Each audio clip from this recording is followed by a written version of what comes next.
namin nang wala sa oras.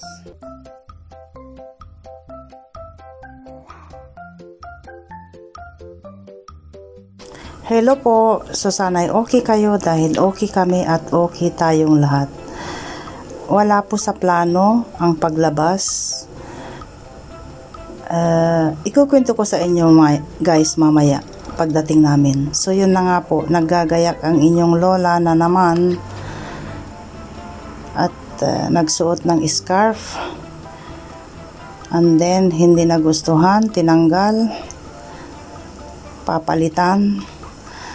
Alam nyo guys, ang kagandahan ng winter, kahit nakasuot ka lang ng pijama, papatungan mo lang ng kung ano-ano dyan na hindi ka malalamigan, okay na. Suklay-suklay ng konti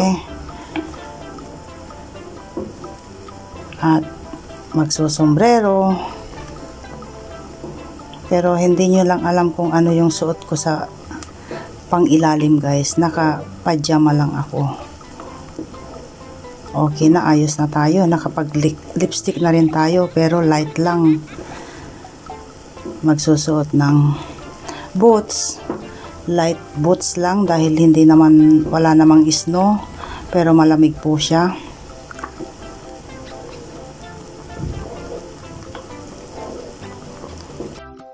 So tara na, let's go.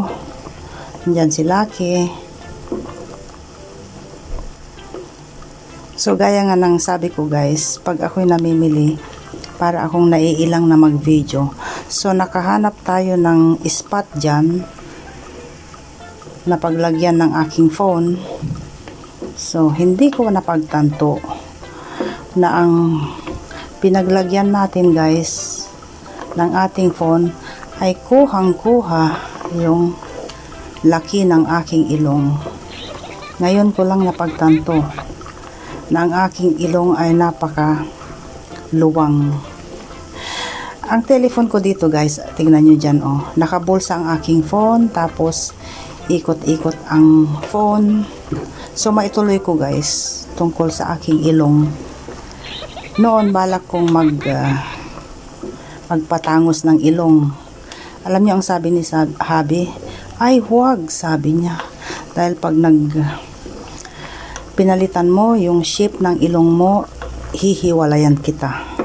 Bakit naman, sabi ko sa kanya, dahil alam mo naman na kung ako'y nilalamig, diyan ako nagtatago, sabi niya sa akin.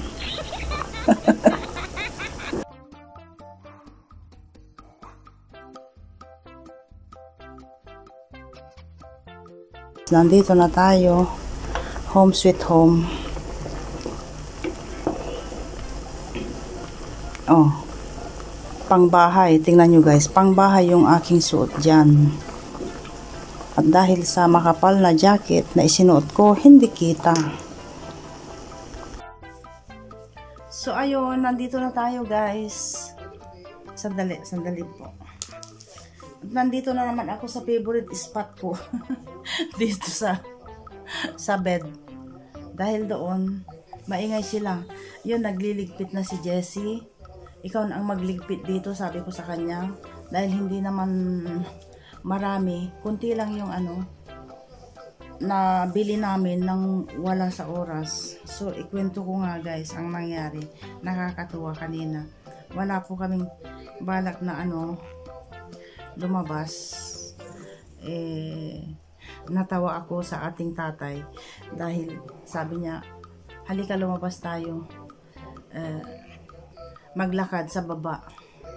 Tapos sabi ko naman, dahil nabuboring daw siya, sabi ko naman tinatamad ako.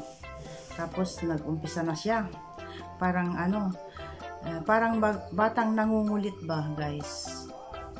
Pero bago ang lahat, itanong ko lang sa mga lalaking subscribers ko dyan, ang tanong ko sa inyo, kayo ba guys, pag gusto nyo hindi mapigilan?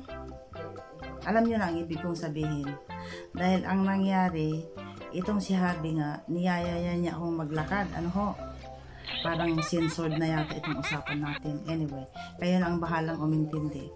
So, inaaya niya akong lumabas. Sabi ko, tinatamad ako. Tapos, para siyang batang nangungulit. So, kung ayaw mo, sabi niya, magbibigay ako ng 2 kondisyon na pagpipilian mo. Dapat pumili ka ng isa, sabi niya sa akin. So, ano yun, sabi ko. Hinaan natin. So, kung ayaw mong lumabas, kung ayaw mong maglakad, sabi niya, dahil nga boring siya, gusto niyang parang yung bang batang oo, basta sumiksik sa isip niya talagang hindi mo mapigilan. So, pumili ka dito, anong gusto mo? Ito or ito? Dahil alam niya na yung dalawang yan, hit na hit ko. So, about ito guys, alam nyo naman sa edad natin ito, mga babae dyan, kung sinong nakaka-relate sa inyo, na sa edad natin ito, kung minsan iniiwasan na natin yon. Bukod sa masakit yung tuhod mo, masakit pa yung likod mo. So, paano ka ba gaganahan? Yun na yun. Paano mo pa iisipin? 'Di ba? Maraming taon na nung kabataan natin, pwede yun. Pero sa ngayon, ay nako, kung minsan iniiwasan ko na sa totoo lang. So, yun na nga, pinagpili niya ako, ito or ito. So, anong pinili ko?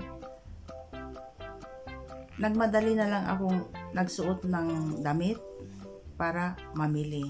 Pero sabi ko sa kanya, dahil ang pamimili din guys, isa rin sa hate na hate ko.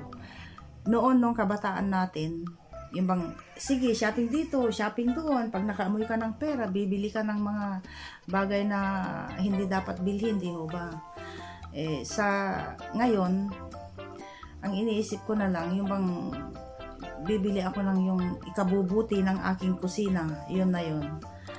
At, sige, nag-yes na lang ako para mamili. Pero sabi ko sa kanya, basta maglibot-libot lang tayo doon.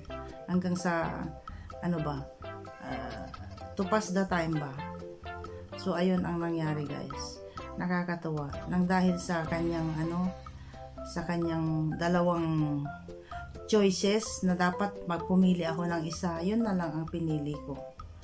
So, wala naman kaming importanteng nabili. Ayun. At naisipan ko pala, kailangan din ng sponge sa kusina. Yun, isa yun. Tapos, nakabili ako ng treat para kay Lucky. Cookies niya. Tapos, pa? Mga 10 items lang naman ang nabili namin. So, bahala na kayong umintindi guys sa sinabi ko at sana'y huwag niyong bigyan ng malisyoso pagka yung sinabi ko. Dahil talaga, as in talaga, kanina, napilitan talaga akong tumayo kaysa naman sumakit ulit yung aking ang aking likod, ang aking tuhod. So halika na nga, sabi ko sa kanya. Yun ang nangyari guys. Meron pong basket na pinapanood ako dyan. Ayan, nag-i-start na.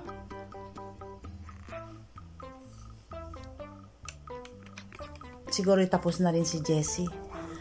Ang Jessie na mag-ayos nung konting napamili namin doon.